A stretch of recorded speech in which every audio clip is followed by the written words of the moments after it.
नमस्कार दोस्तों। पिछले वीडियो में हमने महाजनपद काल बौद्ध एवं जैन धर्म के विषय में पढ़ा था।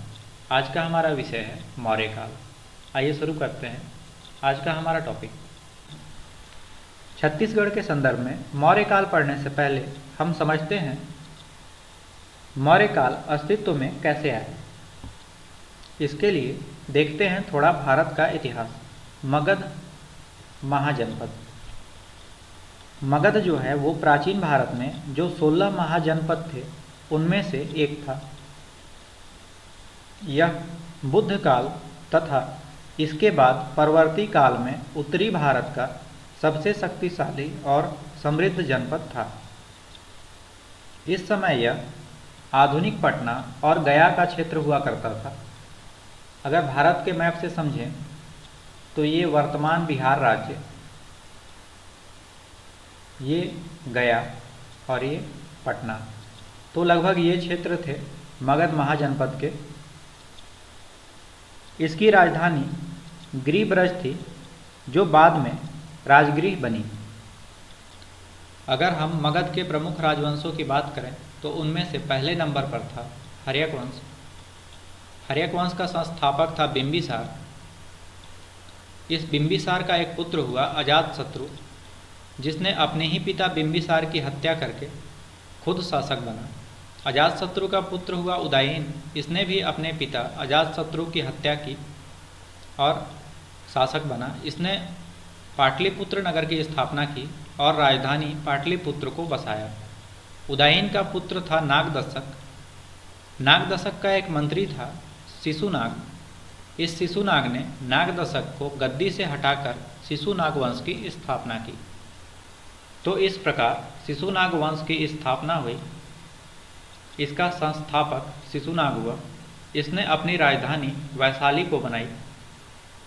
इसकी मृत्यु के बाद इसका पुत्र कालाशोक राजगद्दी पर बैठा। इसने पुनः राजधानी पाटलिपुत्र को बनाया। नगर में घूमते हुए महापद्मानंद ने इसकी हत्या की और नंद वंश की स्थापना की।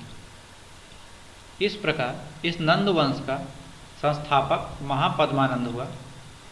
इसके 8 पुत्र थे। धनानंद इसके 8 पुत्रों में से एक था जो इस वंश का अंतिम शासक था।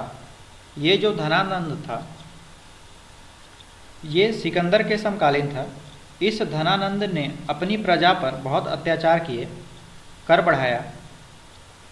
इससे वहाँ की प्रजा असंतुष्ट थी, दुखी थी।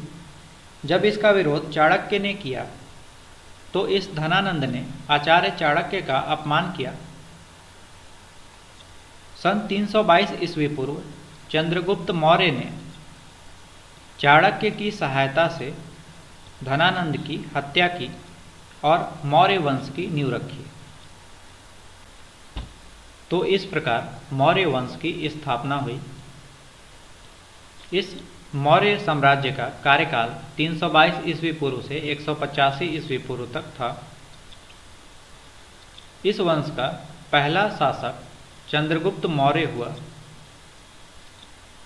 इसके बाद इसका पुत्र बिंदुसार तथा बिंदुसार के बाद अशोक यहाँ के प्रमुख शासक हुए।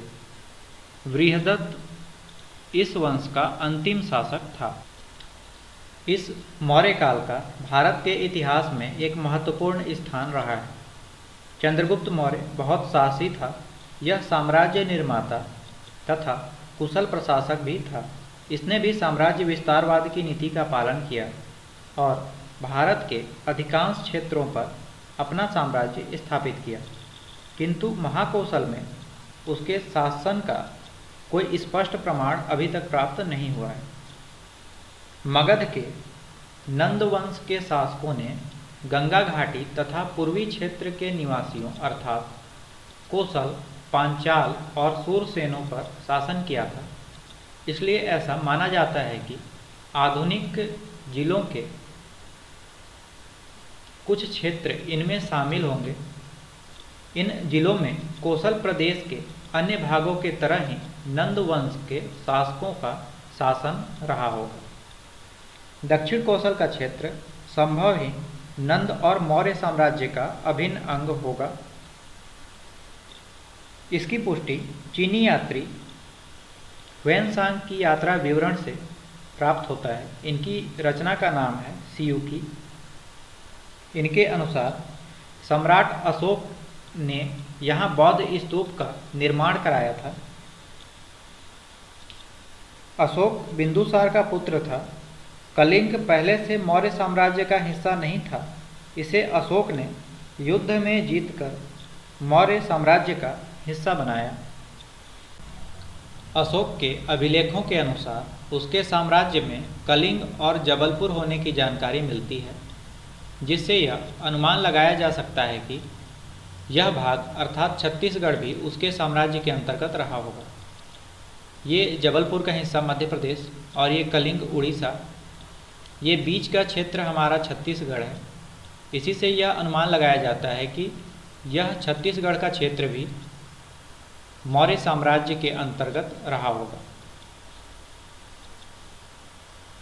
उत्तरी छत्तीसगढ़ का कुछ क्षेत्र पहले से मौर्य साम्राज्य में शामिल था, किंतु मध्य और दक्षिण छत्तीसगढ़ कलिंग विजय के पश्चात मौर्य साम्राज्य का अंग बना, ऐसा माना जाता है। कलिंग वर्तमान उड़ीसा, झारखंड, पश्चिम बंगाल, आंध्र प्रदेश और छत्तीसगढ़ के कुछ हिस्सों में फैला था। यह पूर्वी भारत में गंगा से गोदावरी तक एक बहुत बड़ा क्षेत्र था। अब देखते हैं छत्तीसगढ़ में मौर्यकालीन साक्ष्य। सरगुजा जिला, शैलचित्र, जोगीमारा और सीताबेंगरा, रामगढ़ की पहाड़ी। सरगुजा जिले में रामगढ़ की पहाड़ी में जोगीमारा तथा सीताबेंगरा की गुफाएं हैं। इस जोगीमारा में अशोककालीन पाली भाषा एवं ब्राह्मी लिपि में देवदासी सुतनुका और उसके प्रेमी देवदत्त की प्रेम गाथा का वर्णन है। सीताबेंगरा, इस सीताबेंगरा को विश्व की प्राचीनतम नाट्यशाला माना जाता है। रामगढ़ पहाड़ी के निकट कपाटपुरम से अशोक के लाट प्राप्त हुए हैं। ये लाट क्या होता है? ये एक प्रकार का लकड़ी या फिर किसी धातु का बना हुआ या पत्थर का मोटा और ऊंचा खंभा होता है। इसे ही लाट कहते हैं। तो इस कपाटपुरम से अशोक के लाट प्राप्त हुए हैं। अगला है मौर्यकालीन चांदी के सिक्के। मौर्यकाल के सिक्के मुख्य रूप से अकलतरा व ठठारी, जांजगीर चांपा और बार, रायगढ़ से प्राप्त हुए हैं। ये मुख्य रूप से दो प्रकार के मिले हैं, आहत और चांदी के सिक्के। आहत सिक्के किसे कहते हैं? ये सिक्के धातु के टुकड़े पर औजारों से पीटकर बनाए जाते थे, इसलिए इन्हें आहत सिक्के कहते थे। इसे आज के जैसे साँचों में ढाला नहीं जाता था। ये रायपुर जिले के आरंग और उड़ेला तथा तारापुर, रायगढ़ से प्राप्त हुए हैं, जिसका वजन 12 रत्ती का है। इसे मौर्यकालीन माना जाता है। अगला है चांदी के सिक्के। मौर्यकालीन चांदी के सिक्के अकलतरा, जांजगीर चांपा तथा सारंगढ़ व तारापुर, रायगढ़ से प्राप्त हुए हैं। अगला देखते हैं हम तुतुरिया, बलौदा बाजार, बौद्ध भिक्षुणियों का विहार। यहाँ बौद्ध भिक्षुणियों का एक विहार है। यहाँ आज भी भगवान बुद्ध की प्रतिमा स्थापित है। चंद्रगुप्त मौर्य ने अपने अंतिम समय में जैन धर्म की दीक्षा ली थी तथा अशोक पहले ब्राह्मण धर्म का अनुयायी था, जो बाद में बौद्ध धर्म का अनुयायी बन गया था। इस तुरतुरिया के बारे में हम बौद्ध धर्म तथा मौर्य साम्राज्य दोनों के विषय में पढ़ते हैं। इस प्रकार हमारा मौर्य काल खत्म हुआ। आगे हम सातवाहन काल एवं इसके आगे की पढ़ाई करेंगे। किसी भी प्रकार का डाउट हो तो नीचे कमेंट करके पूछ सकते हैं। दोस्तों, वीडियो पसंद आए तो लाइक, शेयर और सब्सक्राइब जरूर करें। धन्यवाद।